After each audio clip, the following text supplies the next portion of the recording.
그럼 지금부터 본격적으로 전문가 포럼 1세션을 시작하도록 하겠습니다. 최근 미주 지역은 핑크타이드의 확산과 퇴조, 남미 지역 경기 침체, 미 트럼프 대통령 취임 등 다양한 변화들이 지속되고 있습니다. 이번 1세션에서는 미주 지역 정세 변화와 한중남미 관계의 함의라는 주제로 국내외 저명한 학자분들을 모시고 의견 나누는 시간을 갖도록 하겠습니다. 이번 세션은 서울대학교 국제대학원 김종섭 교수님께서 좌장을 맡아 진행을 해주실 예정입니다. 김종섭 교수님께서는 중남미와 관련된 많은 학술활동뿐만 아니라 국내 최대 국남미 관련 학회인 한국 라틴아메리카 학회 회장으로 활동하시면서 학계를 이끌고 계십니다. 바쁘신 와중에도 귀한 시간 내주신 김종섭 교수님께 감사 인사드립니다. 이번 세션의 주제는 미주 지역 정세 변화와 한중남미 관계입니다. 그래서 그 중남미에 있어서는 중남미 정치뿐 아니라 그 주변 정세, 미국을 포함한 세계 정세의 급변, 이에 따라서 굉장히 많은 변화가 있습니다. 이 정치적인 변화뿐 아니라 어떤 산업적인 변화로서 4차 산업혁명, 이거에 대해서도 많은 영향을 받고 있습니다. 그래서 우리가 굉장히 궁금해하는 이런 주제에 대해서 이번 세션에서 발표가 있겠는데요. 이번 세션에 주어진 시간이 1시간 30분이기 때문에 세 분을 모시고 약 한 20분에서 23분 정도 각자 발표를 해주시고, 그 다음에 토론에 있어서는 방금 발표를 해주신 마이클 시프터 회장님께서 또 발표가 마친 다음에 올라오셔서 또 토론을 해주시겠습니다. 그러면은 첫 번째 연사로서 한국외국어대학의 하상섭 교수님을 모시고 미국 트럼프 행정부 출범, 그리고 라틴아메리카 국제 정치 경제의 새로운 위기와 기회, 이런 제목으로 발표를 들으시겠습니다. 안녕하십니까. 저는 한국외국어대학교 국제지역대학원에서 중남미 정치를 가르치고 있는 하상섭 교수입니다. 제가 오늘 말씀드리고자 하는 것은 트럼프 대통령 당선 이후 국제 언론이나 아니면 뭐 일반 9시 뉴스까지 사실은 전용해 있는 용어입니다. 흔하게 듣는 용어인 아메리카 퍼스트라고 하는 이 용어에 대한 정체성 탐색입니다. 아무래도 아카데미에 있다 보니까 국제정치 또는 국제정치 경제학 관점에서 아메리카 퍼스트가 오늘 갖고 있는 의미가 뭔가, 그 다음에 국제정치의 하나의 큰 흐름이지요. 한 관점이기도 하고 이론이기도 합니다.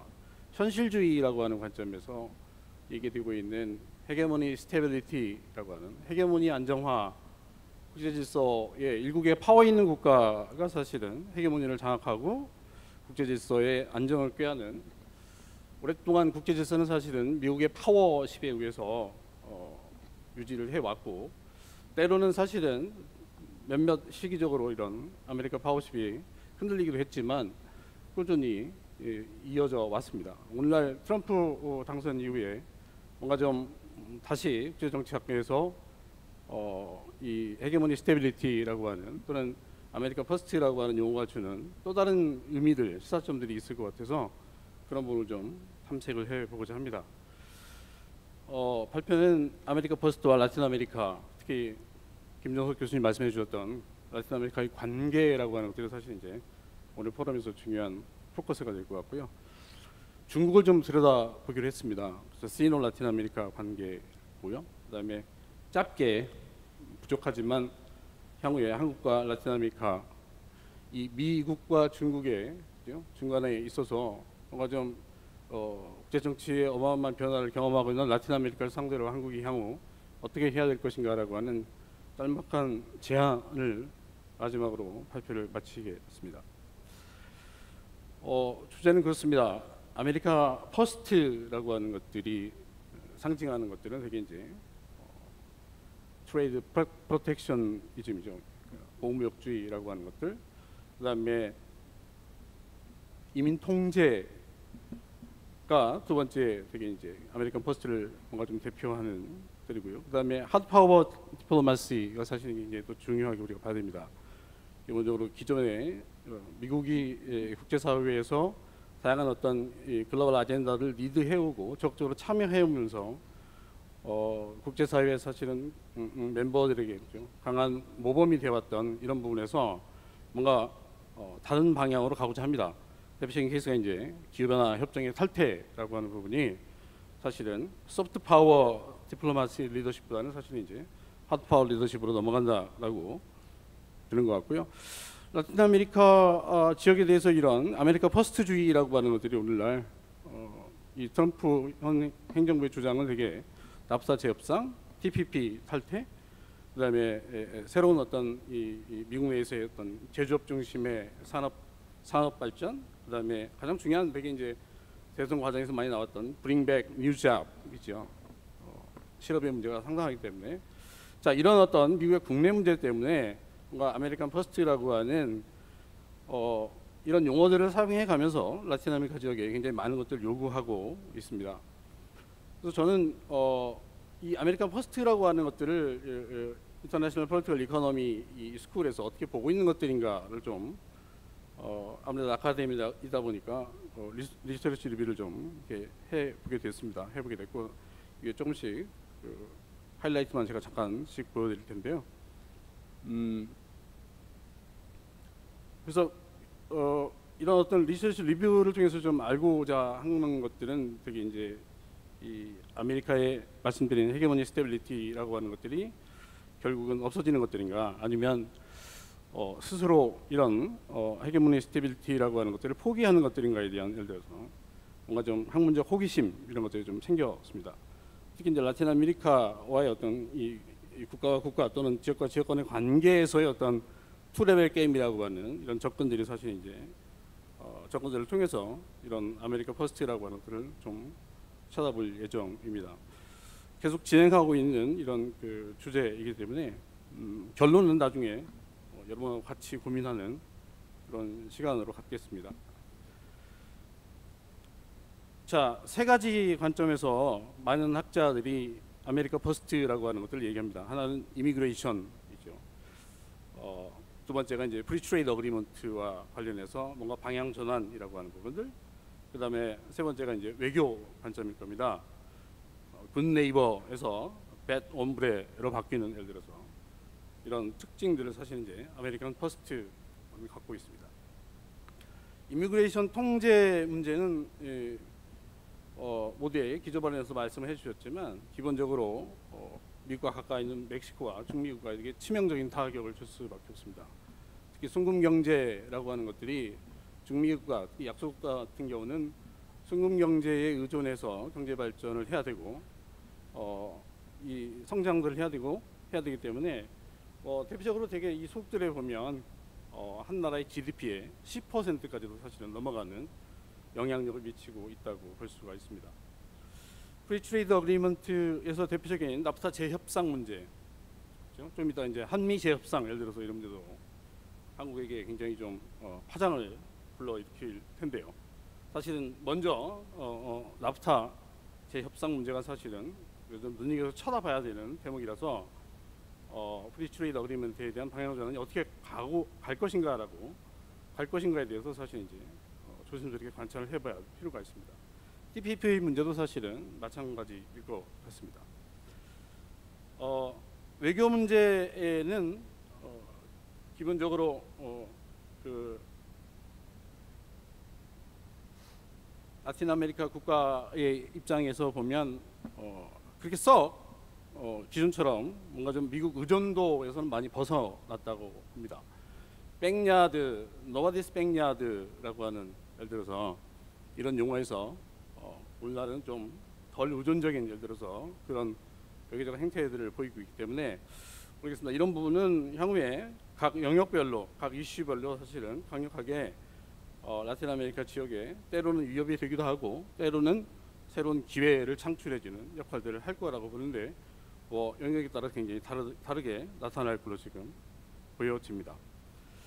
제가 가장 긴장감 있게 쳐다보는 부분들이 아메리카 퍼스트라고 하는 것들이 라틴 아메리카 지역에 얼마나 큰 위협인가라고 하는 부분들, 이런 부분이 되게 이제 옆에 왼쪽에 보시면 많은 이 저널이나 아니면 학자들이 위협에 대해서 굉장히 많이 분석들을 해 놓고 있는 상태입니다. 여전히 사실 이제 진행 중이기 때문에 속단해서 이 부분에 평가하기도 참 난해한 그런 입장이지만, 초창기에 지금 시작되는 뭔가 좀 초기의 위험성이라고 하는 부분들이 보게 되면 트레이드라든지 환경이라든지 그다음에 미그레이션, 이민 문제, 이런 부분에서 굉장히 많은 위협이 될 것이다라고 전반적으로 학계에서는 이렇게 분석들을 해주고 있고요. 그럼에도 불구하고 또 다른 기회가 될 것이다라고 하는 분석들이 꽤 많이 발견들을 했습니다.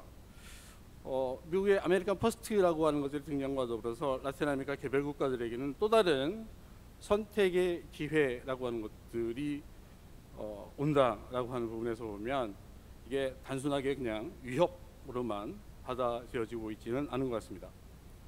두 번째, 되게 학자들이 주목하는 부분이 라틴 아메리카 개별 국가들의 기존과는 다른 통합의 강도라고 하는 것들이 강화될 것이다라고 하는 부분들입니다. 대표적으로 메르코스라든지 우나수라든지 그다음에 셀락이라든지 뭔가 좀 라틴 아메리카 지역 내에서 기존에 좀 느리고 점진적이고 뭔가 좀 불안한 형태의 공동체들이 아메리카 퍼스트 이후에 굉장히 발빠르게 통합의 속도를 강화해 가고 있다라는 부분에서 보면 새로운 기회가 될 수도 있다라는 부분이고요. 트레이드 리버럴리즘이라고 하는 부분이 또 한번 쳐다봐야 되는 라틴 아메리카의 기회입니다. 대표적으로 현재 메르코스르 국가들의 이 자유무역주의라고 하는 부분에 뭔가 좀 정책 전환이라고 하는 움직임들을 쳐다보면 이런 부분들이 라틴 아메리카 개별 국가에 굉장히 큰 기회가 될 수도 있다라고 생각들을 합니다. 현재 그래서 한국과 메르코스르의 FTA 협정이라고 하는 것들이 조심스럽게 정부기관과 메르코스르 멤버 스테이트들 사이에 이야기 되고 있는 이유들이 이런 큰 흐름들을 대변하고 있다고 봅니다. 물론 순위는 굉장히 다를 겁니다. 현재 이 메르코스르가 방향 변화를 통해서 하고자 하는, 예를 들어서 메르코스르식 자유무역주의라고 하는 것들에 또는 FTA 협상 대상국들의 선정들을 쳐다보면 첫 번째가 EU가 먼저 대상에 올라와 있고요. 그다음에 캐나다라든지 한국, 일본 이런 국가들이 사실 이제 순차적으로 논의가 되고 있는 그런 입장들입니다. 아무래도 한국 입장에서는 이런 부분에 대해서 사실은 스터디를 좀 더 많이 해봐야 될 것 같습니다. 유럽도 만만치 않습니다. 아메리카 퍼스트라고 하는 부분에 대해서 유럽식 대응 방안들 또는 유럽 학계에서의 아메리카 퍼스트를 어떻게 해석하고 유럽 사회에 또는 유럽의 노동시장에 어떤 영향들을 미칠 것인가라고 하는 연구들을 굉장히 많이 하고 있는 중에 있습니다. 그냥 샘플로 제가 아메리칸 퍼스트 What are the job lose for 유럽, 예를 들어서 이런 제목으로 좀 섹시하게 다뤄봤는데요. 되게 많은 이렇게 시나리오 분석들을 합니다. 패시미스틱 시나리오, 옵티미스틱 시나리오 분석들을 통해서 향후에 아메리칸 퍼스트라고 하는 것들이 실제 정책으로 이행되는 과정에서 유럽의 노동시장에 어떻게 영향을 미칠 것인가라고 하는 구체적인 이런 이 아카데미 레벨에서의 분석들이 사실은 진행이 되고 있는 이런 상태입니다. 중국을 무시할 수 없습니다.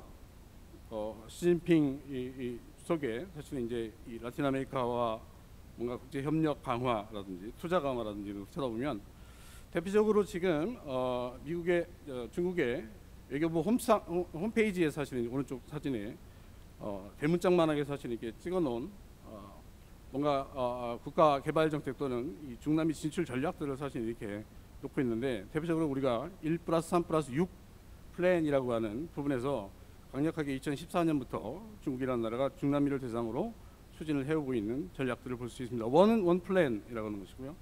3 엔진, 그러면 무역과 투자와 금융협력 부분에서 3 엔진을 달고요. 그다음에 6 필드라고 하는 부분에서 에너지와 자원, 인프라, 농업, 제조업, 과학기술, 혁신, 그다음에 정보통신 또는 정보기술 이런 부분에 타겟을 해서 중남미로 진출하려는 중국의 대중남미 진출 전략들이 사실은 이미 프레임이 짜져 있는 이런 상태에서 많은 부분 중국의 투자라든지 진출이 가속화되고 있는 이런 상태를 볼 수 있습니다. 되게 우리나라 많은 아카데미국에서는 시노 라틴 아메리칸 코퍼레이션 프레임워크라고 얘기하고 있는 걸로 알고 있습니다. 미국과 중국 사이에 있습니다. 미국과 중국 사이에 라틴 아메리카가 있고, 마침 미국의 스스로의 포기가 모르겠습니다. 안보를 빼고 무역이라든지 경제 파트 또는 이민 문제, 사회 경제적인 문제 이런 부분에서 향후에 이 트럼프의 아메리칸 퍼스트주의라고 하는 것들이 지속되거나 강화됐을 때 오는 또 다른 라틴 아메리카의 위협보다는 사실은 기회라고 하는 것들이 더 많아진다면, 사실은 중국이라든지 유럽 국가들의 라틴 아메리카의 부상이 급변하게 빨라질 것 같고, 그 와중에 한국이라고 하는 나라는 사실은 새로운 전략들을 짤 필요들이 있습니다. 첫 번째가 현재 당장 해야 되는, 예를 들어서 이런 아메리칸 퍼스트주의의 강화의 흐름 속에서 먼저 해야 되는 전략들은 제가 봤을 때는 시나리오를 좀 짜는 것들입니다. 실질 협력 또는 실질 액션 플랜들을 사실은 먼저 짜서 다가오는 이런 변화에 대해서 발빠르게 대비할 수 있는 전략들을 강화해 줘야 될 것 같습니다. 물론 많은 시나리오를 짜는 데 있어서의 어떤 분석 변수라든지 이런 것들이 필요해질 것 같습니다. 단기적으로 보면 이 라틴 아메리카의 마켓에 진출할 수 있는 한국식 모델이라고 하는 것들을 사실은 발빠르게 개발해야 되는데, 마침 한중남미 4차 산업혁명이라고 하는 이 커다란 포럼 주제에 걸맞게 이 4차 산업이 갖고 있는 메리트가 중남미 쪽으로 진출할 수 있는 영향력 또는 된다라고 하는 부분에서 되게 이제 이 라틴 아메리카의 농업 부분 있죠. 농업 부분은 라틴 아메리카의 사실 라틴 아메리카 경제 또는 수출의 등뼈 역할들을 하고 있는 그런 부분인데, 그런 부분에 4차 산업혁명을 대표하는 몇몇 인공지능이라든지 사물 인터넷이라든지 이런 부분이 좀 들어가서 협력을 가속화할 수만 있다면, 이런 부분이 단기적 차원에서 굉장히 좋은 역할을 할 것이다라는 부분이고요. 마지막은 좀 중장기 전략들이 필요해질 수 있다라는 것들입니다. 물론 트럼프 대통령의 어떤 이런 아메리칸 퍼스트주의라고 하는 것들이 지속 가능해야 된다 또는 지속적으로 이렇게 강화돼야 된다라고 하는 차원에서 보면은, 기본적으로 어떻게 국제 정세가 바뀔지는 모르겠지만 기본적으로 퓨처 코퍼레이션 빌딩이라고 하는 부분, 물론 집중과 선택도 필요하겠고요. 해야 되는데, 기본적으로 한국이라고 하는 나라는 지금까지 대중남미 전략에서 지나치게 이 국가 이익 또는 기업 이익 중심의, 예를 들어서 이런 투자라든지 무역이라든지 사실은 많이 그런 쪽으로 해왔습니다. 미래의 라틴 아메리카를 향한 또는 단순하게 뭔가 좀 강력한 무기 또는 수단이 될 수 있는 4차 산업의 기술이 라틴 아메리카 지역으로 함께 들어갈 수만 있다면, 좀 더 기존과는 다른, 예를 들어서 인도주의적 방식의 이런 협력들도 함께 개발이 되거나 협력 대상들이 사실은 돼야 될 것 같다라고 하는 부분이고요. 투자, 무역, 예를 들어서 그다음에 인적교류 이렇게 나눌 게 아니라 근본적으로 기업의 진출이든 아니면 이 정부의 진출이든 간에 뭔가 좀 함께 이런 모든 부분이 무역과 기술과 인적자원 모든 이런 교류들이 함께 할 수 있는 새로운 한국식 라틴 아메리카의 협력 또는 협력 진출 방안, 이런 것들이 차후에 좀 찬찬히 모색되어 될 거라고 생각들을 합니다. 두서 없이 그냥 짧게 이렇게 마치겠습니다. 고맙습니다.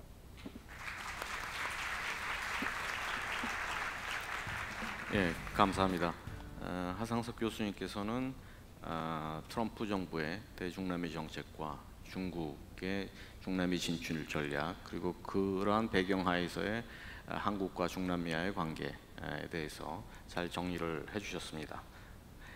다음은 OECD 중남미 지역 프로그램 의장이신 클라우디아 세라노 대사께서 발표를 해주겠습니다. 발표 제목은 지식경제 시대 라틴 아메리카의 도전 과제, 이런 제목으로 발표를 해주겠습니다. 한 23분 정도 해주시기 바랍니다.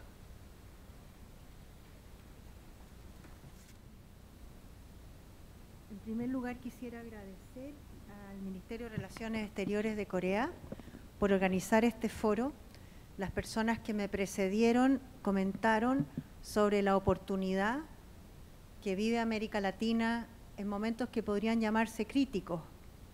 No estoy pensando exclusivamente en el momento with Trump o post-Trump, pero también antes de.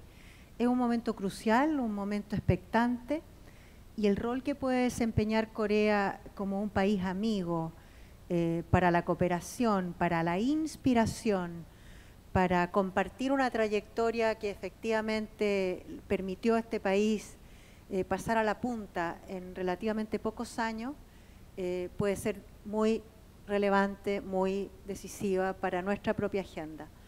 Pienso en particular en la prueba PISA, la prueba de medición de resultados escolares, en la que Corea no deja de ser el país mejor calificado, medición tras medición, y los demás países venimos a preguntar cómo se aprende de lo que ha hecho Corea en esta materia. Y hay muchas otras.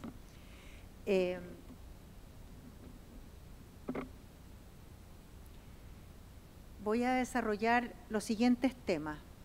¿Cómo podemos comprender América Latina sabiendo que es una lectura parcial, un pedacito de la historia, como dijeron mis predecesores? Uno no puede en una presentación resumir todo lo que quisiera. ¿Qué implica este momento de la economía o la sociedad del conocimiento? ¿Qué implica como desafío y como oportunidades la era digital? ¿Qué políticas podemos pensar para sociedades más productivas y más inclusivas? Al mismo tiempo, no pensando ya en ese pensamiento un poco dicotómico y lineal de que primero crecía un continente muy desigual y luego distribuía. La evidencia ha demostrado que no solamente para América Latina, también para la comunidad de países OCDE, que esta ecuación no explica y que lo que genera es malestar, lo que fue mencionado en la primera presentación. Los cambios en la política económica en Latinoamérica, y después voy a aventurar algunas conclusiones. Antes de hacer la presentación quisiera decirles desde dónde hablo. Fui presentada como la chair del programa OSD para América Latina, título que me honra. Pero además de eso, yo soy la embajadora de Chile en la OSD, uno de los únicos dos países que forman parte de esta comunidad mal denominada Club de los Países Ricos. La presidenta Bachelet en algún momento dijo, este no es el Club de los Países Ricos, es el Club de las Buenas Prácticas en políticas públicas. De otra forma, Chile no podría ser miembro de esa comunidad porque somos aspirantes y con suerte a país rico, pero no somos un país del primer mundo, somos un país de ingreso medio que ha hecho bien las tareas y por eso es parte de esa comunidad. Y es interesante de dónde les hablo porque explica la convicción que tengo de que los países de América Latina están cerca, heterogéneamente, unos más en algunos temas, otros en otros, de dar un salto que permita asentar mejor una agenda de reforma que ya desde hace algunas décadas, como les digo, de manera heterogénea entre los países, está en marcha. Entonces, continuando con el argumento, tenemos en la región un significativo progreso económico y social. Voy a mostrar más adelante algunas cifras en materia sobre todo de pobreza, desigualdad, pero también me refiero a las reformas institucionales, al asentamiento de reglas del juego democráticas, aún con tantas pequeñas fisuras como estamos observando hoy día, lo que uno puede siempre ver el vaso lleno y el vaso vacío, y creo que hay que ver ambos. El vaso lleno, tenemos un continente con institucionalidad democrática asentada, y hace 20 años no podíamos decir lo mismo. El vaso medio vacío, nuestra institucionalidad democrática requiere de mejoras en materias de integridad pública, de transparencia, de financiamiento de la política y de abordar de manera más seria, más sistemática, más multidimensional los temas de corrupción. No solamente porque es una mala práctica y genera desconfianza, a todo el mundo, a los inversionistas, a los socios, pero principalmente porque la ciudadanía no lo soporta más. No solo allá, piensen ustedes, yo vivo en Francia, en cómo el candidato que debería haber ganado la elección presidencial francesa se defenestró a la poca semana porque se sorprendió evidencia en materia de malas prácticas, pero no prácticas ilegales. Es la ciudadanía que no soporta más determinados procedimientos. Y en América Latina pasa lo mismo o quizás peor. Los problemas que nos marcan y que nos distinguen, desgraciadamente, somos el país más desigual del mundo. Perdón, no el país, y no es Chile el país más desigual, el continente más desigual el mundo. Y tenemos ahora el desafío de tomar la oportunidad que representa la cuarta revolución industrial, la economía digital, la economía del conocimiento, para instalar un cambio que sea sustentable y se pueda proyectar en el tiempo. En general, abundando sobre el argumento que ya mencionaba, han mejorado la calidad de vida, la disponibilidad de ingresos y el acceso al consumo en la mayoría de la población en el continente, en la región. Y hemos logrado disminuir de manera brusca la pobreza, a pesar de que, como fue mencionado, a partir del año 2012 en adelante las cosas comenzaron a retraerse y más bien hay una tendencia a un incremento en materia de pobreza desde el año 2012 que nos tiene a todos atentos y preocupados. Las predicciones OCDE para el año 2017 son de un crecimiento del orden del 2 al 3% mundial, lo que está en el orden del promedio en economías que todavía se han visto afectadas por los efectos de la crisis.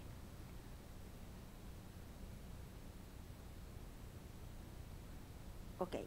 Acá tenemos los resultados de disminución de la pobreza. Ustedes pueden ver, está medido en porcentaje y en número de personas. Hasta el 2012 la caída es violenta y después empieza esta tendencia que ya les decía que nos preocupa al crecimiento. Esta lámina es más interesante, se refiere a las desigualdades de ingreso medidas por el coeficiente Gini. Las bolitas verdes muestran el año 2002 y la línea azul muestran el año 2009. Y aquí lo que importa es la tendencia, que es definitivamente a la baja. Los porcentajes siguen siendo una vergüenza para el continente, una vergüenza comparada con las economías más desarrolladas. Estamos hablando del orden del 0.50, 55% en algunos casos. En el caso de Chile, la disminución de la pobreza y la extrema pobreza ha sido muy pronunciada y se sigue sosteniendo en el tiempo, seguimos disminuyendo y aquí de nuevo este trade-off, sí, disminuimos pobreza, la situación de calidad de vida es mejor en general, pero nosotros, Chile decidió compararse con la OCDE y no solo con los países vecinos de América Latina, y cuando nos comparamos con la OCDE nos sacamos la peor nota del curso, como se muestra en esta imagen. Efectivamente somos el país más desigual de esa comunidad. Sociedades del conocimiento, lo sabemos, la digitalización está cambiando el mundo, la economía, la sociedad, la manera de actuar. Y ha traído, sobre todo si uno lo mira desde el punto de vista de América Latina y de la apertura de mercados, porque aquí hay un juego de palabras, hablamos de tecnología, hablamos de globalización, es una mezcla en los tiempos actuales. Pero tomemos globalización, digitalización, apertura de mercados, apertura en general, más tecnología. Para América Latina, progresos netos. Si un país como Chile, una economía pequeña, no se hubiera abierto, vamos a ver una presentación de un colega chileno más tarde, al mundo, no podríamos exhibir los progresos que exhibimos hoy día. Por lo tanto, apertura de mercado es un básico para nosotros. Pero sabemos que la apertura genera lo que alguien inmortalizó y es una mala palabra, pero en fin, los losers, los perdedores. Hay sectores perdedores, firmas perdedoras, poblaciones perdedoras, territorios perdedores. En Europa, o Trump, en Estados Unidos, decía que alguien en otro país, preferentemente China, le está quitando un empleo a alguien en Europa o en Estados Unidos. En América Latina lo que se piensa es que la apertura genera beneficios solo para los más grandes, los más preparados, los más tecnologizados. Nada de esto es tan mentira, pero nada de esto es tampoco verdad. Hay una discusión que hacer sobre el malaise, sobre el malestar y sobre regiones que quedan rezagadas. La globalización, y este es un efecto de estudios OCDE, reclama políticas más integrales, políticas que no sean solo sectoriales. Hay que tratar al mismo tiempo la productividad, la innovación, con la regulación de mercados, con la capacitación, educación y el entrenamiento para que la población pueda participar del nuevo mundo abierto, moderno, cambiante, etc. Voy a pasar muy rápido sobre esta lámina que habla de las bondades, pero también de las amenazas. Los riesgos de la economía digital es que se apropien los que están en la frontera, los que tienen ventajas naturales para apropiarse. Y en América Latina, que es un país desigual, y desigual no solo de ingresos.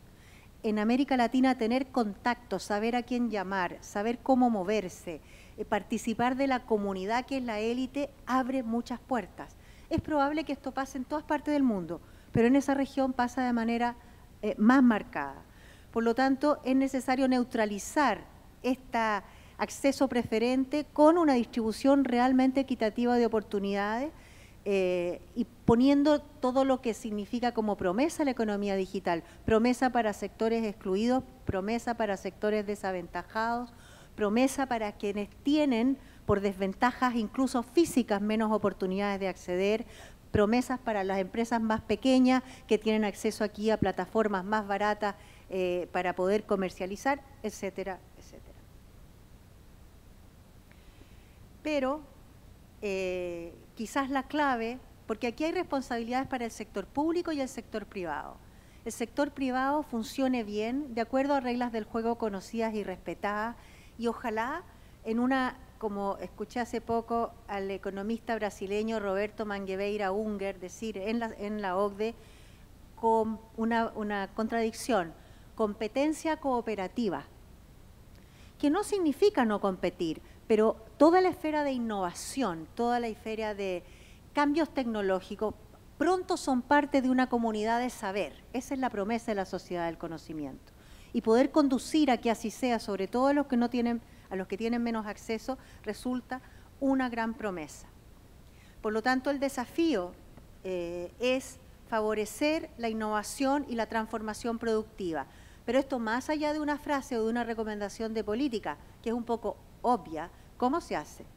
Por esta competencia colaborativa, por medios de innovación, milieus de innovación, ambientes de innovación. No es una idea muy nueva tampoco, todos recordamos a Michael Porter desde hace ya cerca de 30 años hablando de entornos de innovación y pareció en algún momento que la concurrencia, la competencia los iba a desplazar. Y vaya que ahora los estamos llamando de vuelta, porque la competencia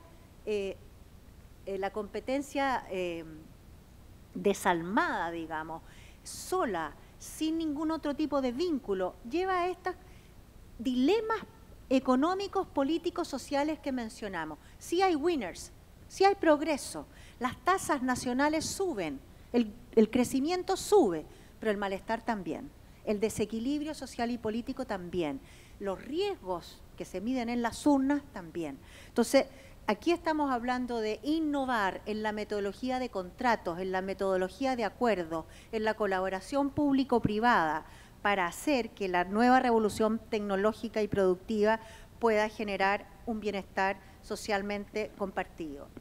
Voy a avanzar porque el tiempo apremia y quisiera comentarles sobre qué cambios se están produciendo en la economía política de la relación entre la OECD y los países de América Latina.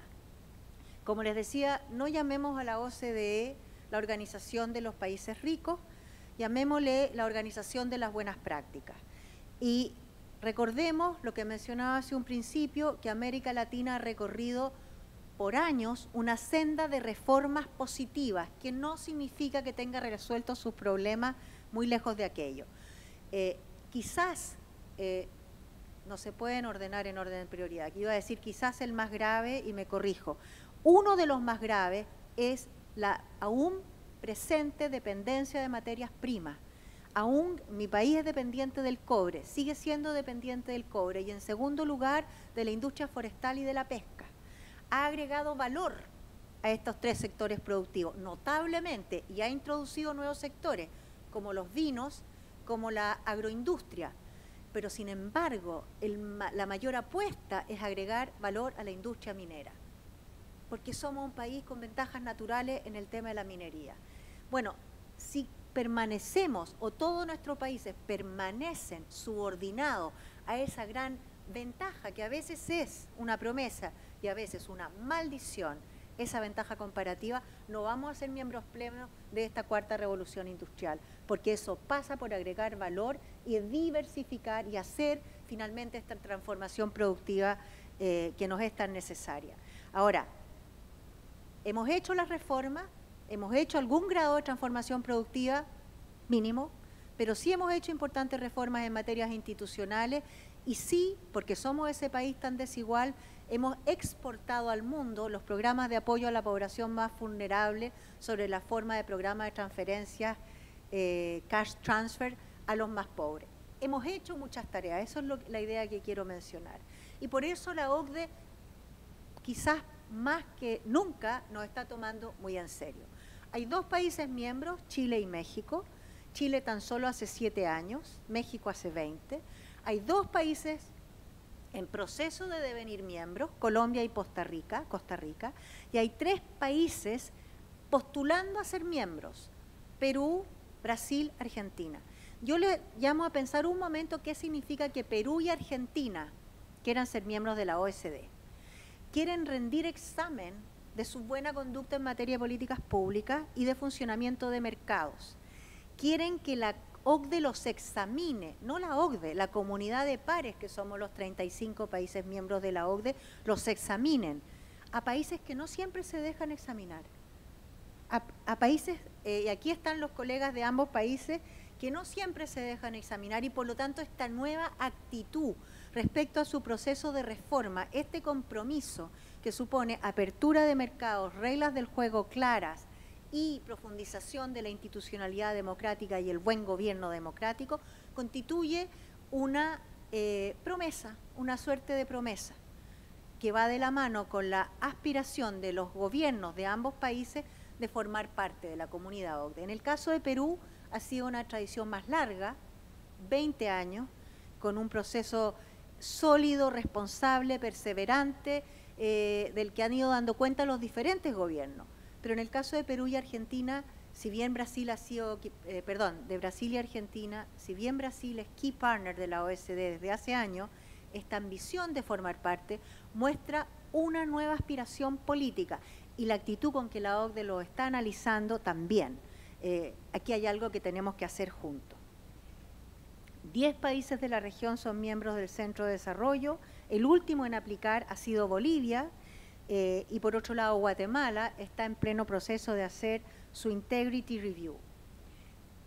Quisiera terminar mencionando el Programa Regional para América Latina de la OCDE, que fue lanzado el año 2016, hace ya justamente un año, con los objetivos, el objetivo de apoyar el proceso de reformas en la región, pero escuchando en la región, no llevando una receta OCDE, que es una buena receta, pero cada país tiene su idiosincrasia, su identidad y su historia y requiere ser conocido en ese contexto que le es propio.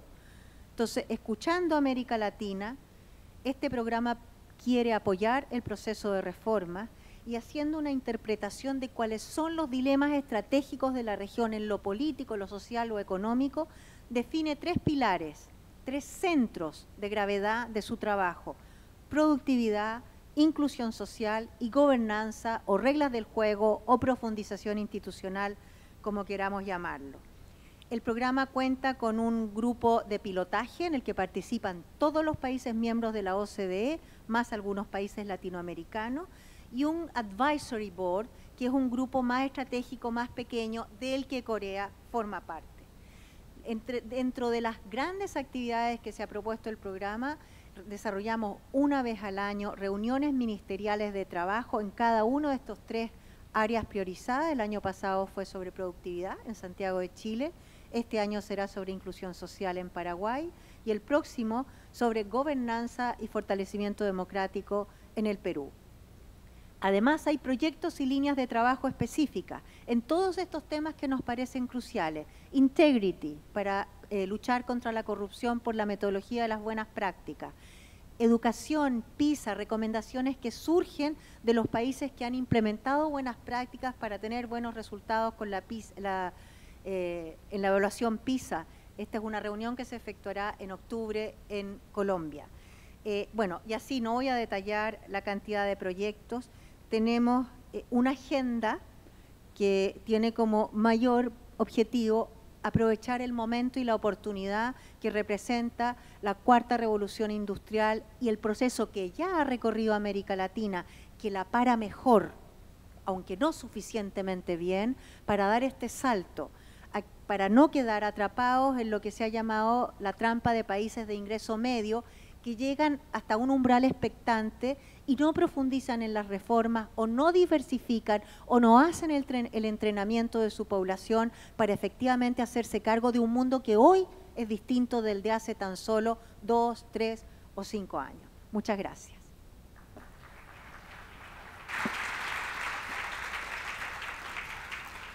예, 라틴 아메리카는 세계에서 소득 불평등이 가장 심한 지역인데요.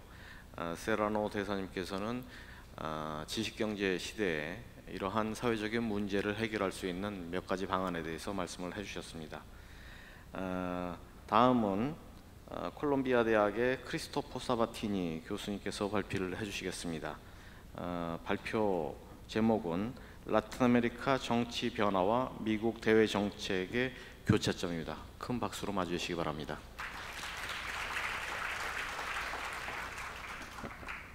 Annyeonghaseyo. I think I said that correctly. In fact, I'm not even sure what it means. It's an honor to be back here. I was in Korea 12 years ago, and I actually am a runner. And I joined, just coincidentally, there was a half marathon that during the time I was here, and I ran it. And I placed second, but I got the first place trophy because I was so much older than the guy who won it. So I want to thank Korea for giving me a first place trophy I didn't deserve, and also congratulate the organizers of this conference. So thank you, it's a pleasure to be back. I'm going to talk a little bit touch on a number of the topics that have been touched on already. And I changed the title of my paper. In part, as I sat down to write it, I realized that, at one time, people talked about how Latin America was becoming a much more independent, active player on the global stage, and that the U.S. was less relevant. Sort of the hegemonic theory was sort of less relevant to understanding Latin America. But in fact, leadership now we realize from the United States is very important when it is done poorly or is done in ways that leave people unsure. So, there we go. So, as I mentioned, in the early aughts, the early 2000s, we saw a rise of greater independence within Latin America vis-a-vis the US. The predominant theory and way of understanding Latin America was that it was sort of under the hegemonic bloc of the United States and that most of its relations and calculations depended on the United States. But of course, we saw on the one hand the rise of the ELBA bloc, which is the alliance of the Bolivarian Alliance for People of the Americas, that was pointedly looking to check U.S. power and its agenda in the hemisphere. It included Venezuela, still includes Venezuela, Bolivia, Ecuador, Nicaragua, and a few others were in and out, but were intended specifically to end the free trade area of the Americas. And then, of course, we also saw other countries trying to court other Latin American countries like China and Russia, and to a certain extent Iran, although that shouldn't be overstated. In the case of China, of course, it was largely economic. Through the rise of China, first of all, it provided for many countries like Venezuela and even Brazil the idea that the neoliberal reforms that many had sort of adopted in the 1990s weren't necessary. China wasn't a neoliberal country, and it was lifting millions of people out of poverty Why do they have to pursue neoliberal market-oriented policies? But at the same time, it obviously, as Michael said earlier, gave a huge boom to these economies in terms of their exports, commodity-based exports. And in the case of Russia and Iran, it was largely to provoke the United States and for their own domestic consumption to demonstrate to their people that Russia and Iran were not as isolated as they thought, or as many people tried to make them out to be. At the same time, you saw Brazil and Argentina pursuing their own independent foreign policy ambitions, particularly Brazil aligning itself with the global south, the BRICS countries of Russia, India, China, and South Africa, as well as Turkey. And all of this signaled a shift in the region, that there's a growing space and opportunity for less US-oriented foreign policy, negatively or positively.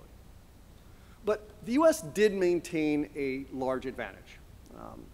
Even while its development assistance was being cut, its foreign direct investment less of it was going to Latin America relative to other countries. It still had its large market. And it's a market that tends to favor, still does today, the higher end value-added exports from Latin America and the existing network of free trade agreements that the US developed, NAFTA, the Central America Free Trade Agreement with the Dominican Republic, Chile, Peru, Colombia, and Peru I mentioned twice because I guess I like the country so much. And the idea was to solidify this network, a spaghetti bowl of FTAs into the large Trans-Pacific Partnership, the 12-member trade bloc. And there's three reasons for doing this. First of all, it was to establish a new liberal order that would sort of help provide a foundation or a framework that it was hoped would help incorporate China into a more stable, liberal economic system. The second was to harmonize these spaghetti bowls of all these different agreements which have different standards, different rules, that could provide a more seamless market. And then the other idea was to pick up the pieces of the free trade area of the Americas, which basically by 2005 had died, and to eventually pull the more insular economies like Brazil and Argentina, which were resisting aligning themselves with the US market, to bring them eventually into a broader market.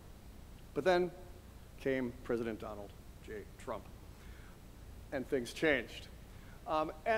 We've talked about the implications of Trump's presidency, but there are both significant things that have happened as well as symbolic. On the first point is that one of the things I learned from a friend of mine who used to work for President Obama was that when Obama sat down and spoke with a Latin American leader, the one thing that came up with every Latin American leader was immigration. It doesn't often make it in the public eye, but it's very important the way the US treats and talks about citizens of these countries. And it is deeply offensive, whether or not the wall gets built. It's deeply offensive, the language and the rancor he has stirred up in the United States for our relations. And we're already beginning to see the reaction. So what's happened now? US leadership on what was to be really sort of the capstone of our policy towards Latin America and the Pacific, and probably one of the largest global sort of initiatives of recent history, since the Cold War certainly, the TPP has collapsed, it's ended. One-time foreign policy leaders in the region are now being consumed with political turmoil.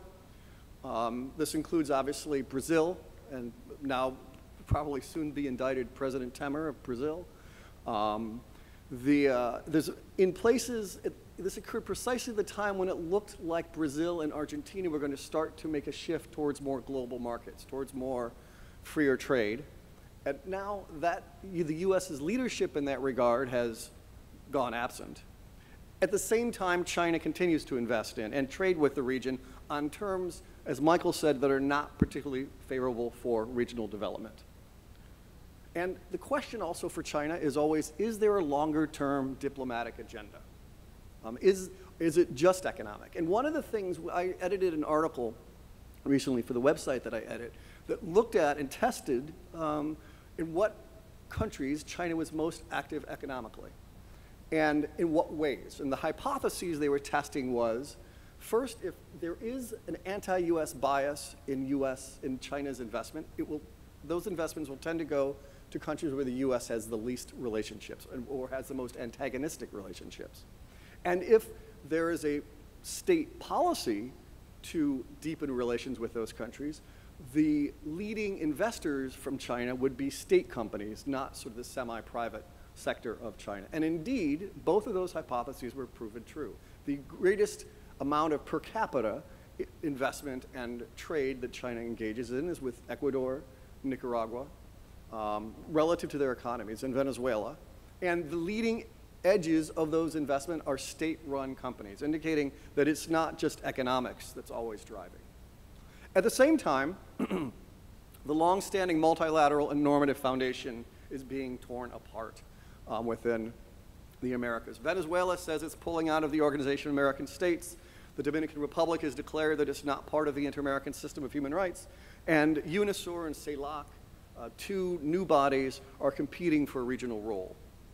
At the same time, we just saw this last week in Cancun at the OAS General Assembly, a bloc of countries continues to vote with Venezuela and declare itself against any form of intervention, despite the fact that what Venezuelan government has been doing is in clear violation of the Inter-American Democratic Charter. In other words, the flux is occurring not just in US relations, but within the hemisphere as well, and affecting many of the sort of normative foundations. So, 4 things I would say we remember. The first is Latin America remains a more powerful, independent foreign policy player than it was 20 years ago. There's no denying that. US is probably even more taken out of the game than it was before. And despite the political scandals in Brazil, the lackluster economic growth in Brazil and Argentina, and the slower economic growth in Chile, Peru, Colombia, and Mexico, the region has more space for international action than ever before. The region is also still being courted by US balancers. And I'm not saying this to be alarmist, but we need to understand that many of these countries, whether it's in Human Rights Forum or it's in their relations with, say, North Korea, are not the champions of the liberal international order. China, Russia, even India, all for different reasons, are becoming very active in the region. The third is that the US domestic politics have left a vacuum, and that can and will be filled by others. And not always will it be in the interest of the United States or the Latin American countries or their economies themselves. But the most important point, I think, is the original goals of US policy that basically Trump has torn asunder have basically remained. There still needs to be some form of TPP. The idea of a liberal trading order remains valid and very much, I think, in everyone's national interest. Now, I realized when I was rereading this, I was saying nature and international relations abhor a vacuum. I realize that's a vacuum cleaner, and it's a play on words in English that may not really work out in Korea, so forgive the random picture there. So what can be done? Because and this is why I really welcome the idea of this conference. I think the timing is excellent. I'm delighted to see so many people here. By the way, the New York Times journalist Scott Reston once said that Americans would do everything for Latin America except to read about it and understand it. I'm glad you're here because you're clearly doing more than most Americans. But I think there's still, the other members of the TPP still have a large role to play. Many of the terms of the TPP still need to be incorporated into existing FTAs. We've started this round of free trade agreements. NAFTA goes all the way back to 1994.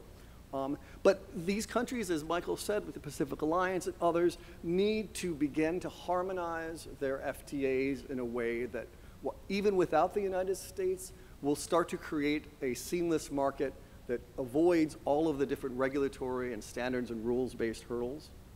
There's also a large role for South Korea and Bolivia. Bolivia is actually is a trade champion on the Korean Latin American Trade Index that we looked at.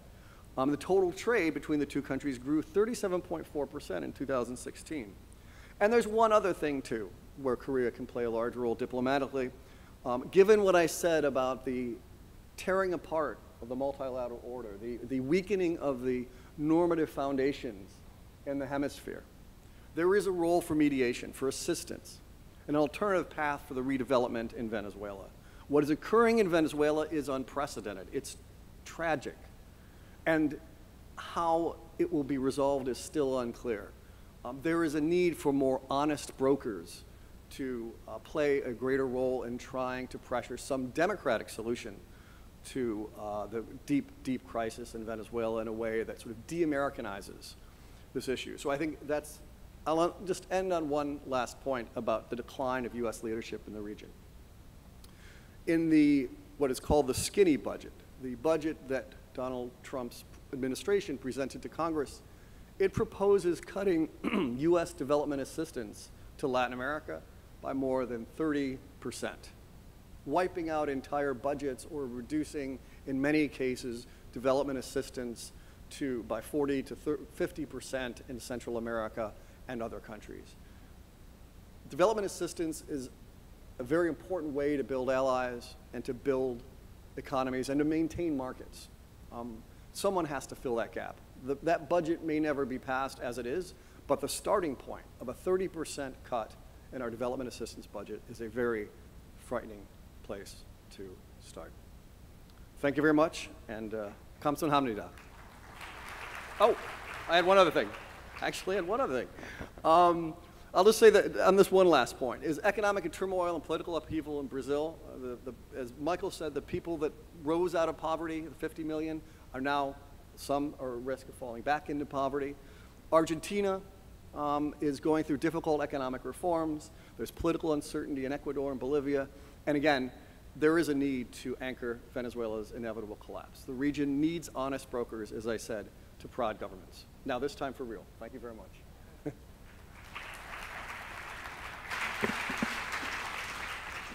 예, 사바티니 교수님께서는 미국 트럼프 정부의 정책 변화와 그에 따른 라틴 아메리카의 그 통합에 있어서의 특징적인 변화들에 대해서 말씀해 주셨습니다. 그러면 다음은 우리 토론자분인 마이클 시프터 회장님을 앞으로 모셔서 토론을 시작하도록 하겠습니다.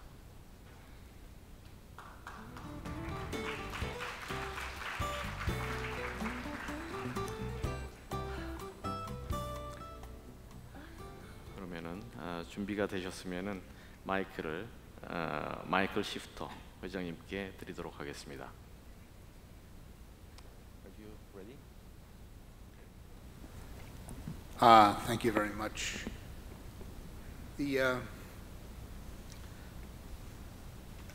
We've talked about this, all of the speakers, I think, have talked about this new environment and the effect of the presidency of the United States.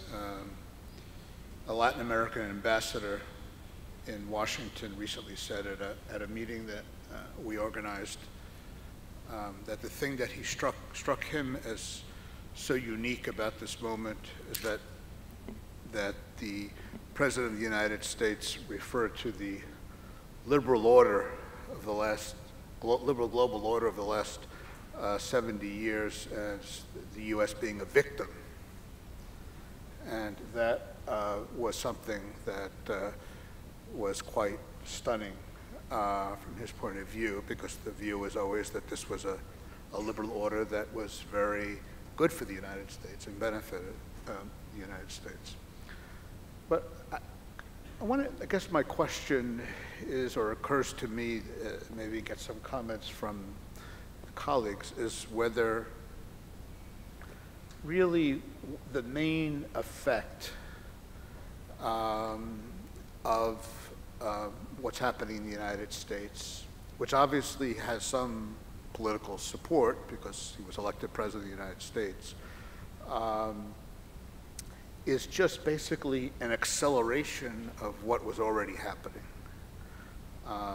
And that Trump, through his rhetoric and some of the policies, is just pushing further that it's not new necessarily, but it's the role of China, the role of external actors, Latin Americans looking to, to establish broader relationships, to try to integrate closer themselves. That was already happening under President Obama, and whether basically this America first, as you referred to it, which is true, and all the rhetoric certainly is new, but is what's actually happening simply hastening the process that was already underway before? I wonder if anybody has any comments about that. Should I? Yeah, Chris. I'll just jump in quickly. And I think it wasn't inevitable. I think it is, you're right. There was this declining role of the United States. Latin American countries were already, but I think, you know, the absence of lead, it didn't have to happen this way, I guess is what I'm saying, is that we were becoming more marginal in the region. There were other players active in the region. But I think that, you know, one of the grand strokes of our leadership was to be the TPP, and there we punted, and unfortunately, we're pulling back in other ways that probably wouldn't necessarily have happened in a non-Trump administration. But I take the point. I think you're right. It is a sort of an accelerated, although not necessarily inevitable, action that was already sort of underway. Claudia, can I ask, we're talking about, one of the real challenges of Latin America is that there's a strong tradition and a strong history of the notion of integration within Latin America. But it's been a little disappointing, not only in the regional organizations, but just the level of economic cooperation, and there's very little sort of internal trade within the region. Do you see that this could possibly change? Let's say the Pacific Alliance and Mercosur. Is that something that there could be an attempt to try to bring both of those groups closer together now, because just out of necessity? Es una pregunta compleja que sobrepasa mi ámbito para poder responder con propiedad. Por lo tanto, voy a responder a partir de la experiencia que estoy teniendo de trabajo con los países, más que una reflexión oficial del punto de vista de relaciones exteriores, y no me quiero equivocar. Yo observo un acercamiento sustantivo entre ambos en este momento. La Alianza para el Pacífico se abre, conversa fluidamente con Argentina.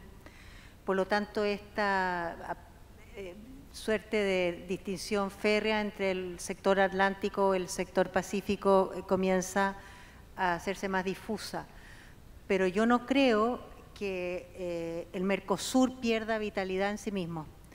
Creo que va a seguir siendo una organización de integración de países latinoamericanos importante, pero aquí viene mi interpretación. Creo que la representación de coaliciones políticas al interior de la región cambia y las coaliciones son un tanto más parecidas en su heterogeneidad. No quiero decir que toda la región se esté transformando en socialdemócrata, liberal, como característica de lo que pudiera ser la Alianza para el Pacífico, pero que coexistirán mejor los países, llamemos ALBA, con los países más Alianza para el Pacífico. Esa es la tendencia que observo. 네, 감사합니다. 혹시 플로어에서 질문이 있으시면은 손을 들고서는 말씀해 주시기 바랍니다. 자기 자신을 소개하고 그 다음에 질문을 짧게 해주시기 바랍니다. 혹시 마이크 있으시면은 부탁합니다. 이쪽. Soy jefe de misión de la Embajada de Bolivia en la República de Corea. Un comentario simplemente.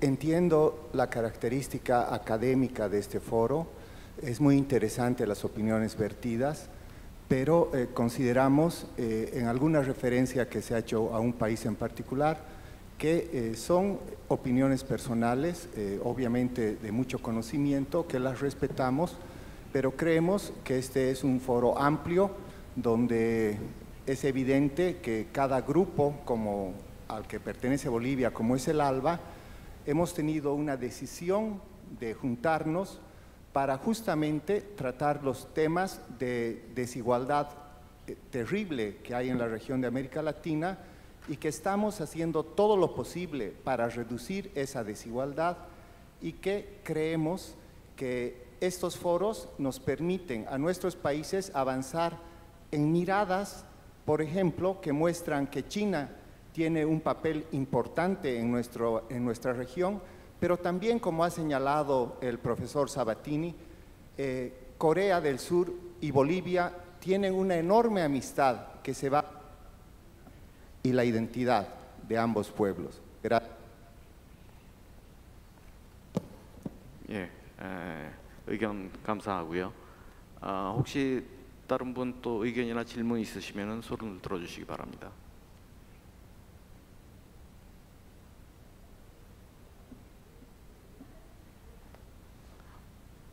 없는 것 같은데 그러면 제가 잠깐 질문을 드리도록 하겠습니다.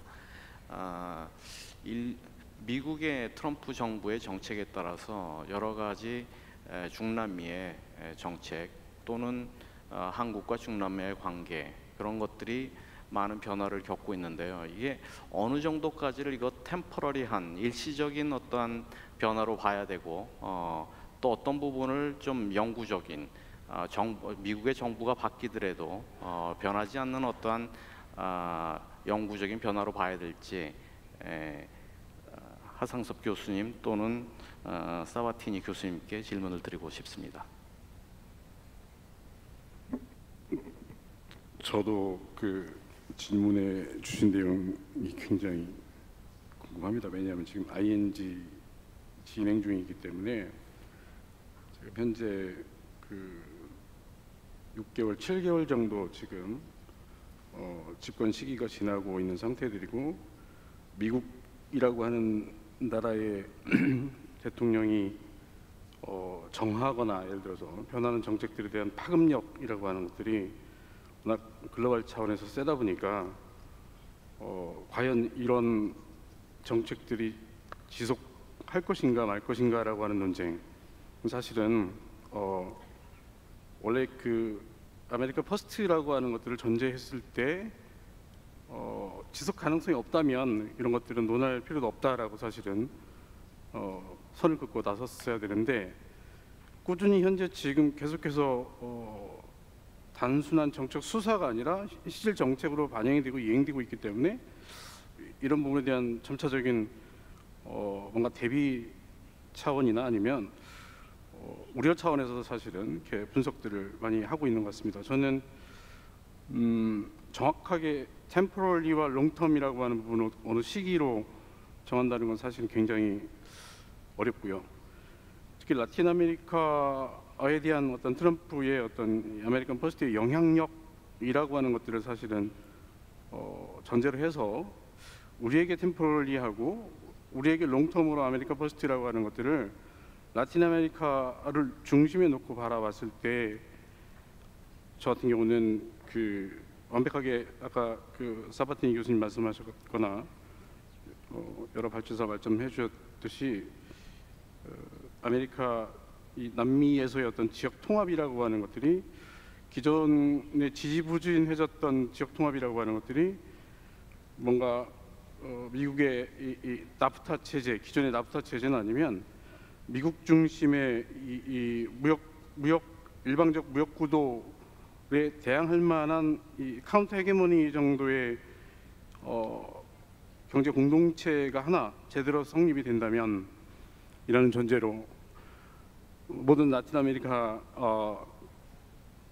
분석하는 학자들뿐만 아니라 실질적으로 정책을 이행하는 정책 결정자들의 굉장히 꿈이기도 하고 그런 의지들이 반영된 굉장히 많은 형태의 경제 공동체 알바라든지 우나스라든지 메르코스라든지 패시픽 얼라이언스라든지 칸이라든지 카리콤이라든지 시카라든지 어마어마하게 많은 라틴 아메리카 지역을 대표하는 이런 경제 공동체들이 있지만 어느 하나 카운터 헤게모니를 갖고 있지 않은 이런 위크한 상태에서 보면은 좀 그런 실체가 등장했을 때 저는 트럼프 정책 또는 트럼프의 아메리칸 퍼스트라고 하는 것들이 뭔가 좀 단순한 상징이 심볼이 아니라 실질적으로 오히려 영향력을 발휘하는 그런 어떤 정책 텀이 될 것이다 이렇게 생각합니다.